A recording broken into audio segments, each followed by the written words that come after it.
Hi everyone.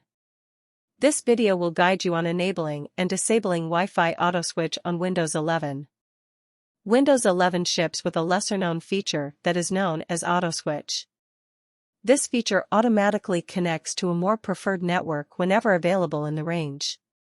You can turn on this feature if you have a choice of multiple Wi-Fi networks. However, enabling this feature will result in a higher frequency of periodic scanning for new networks.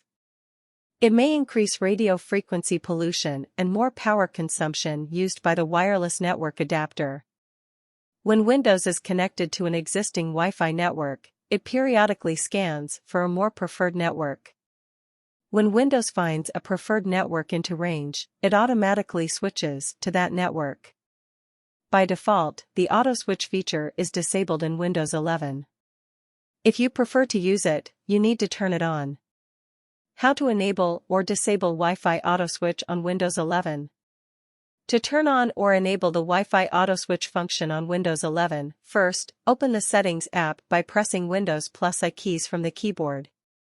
When Windows Settings opens, select the Network and Internet category from the left side pane. On the right side pane, click Advanced Network Settings. After that, select More Network Adapter options on the Advanced Network Settings. When you're done, the Network Connections window in Control Panel will open. Right-click the Wi-Fi connection and select the Status option from the available menu. After that, the Wi-Fi status window will open. Click the Wireless Properties button in that window.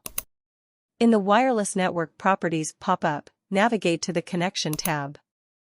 Check the option Look for other wireless networks while connected to this network. Please note that if you want to disable auto switch, just uncheck the option Look for other wireless networks while connected to this network. Then, click OK. That's it. Goodbye. See you in the next video.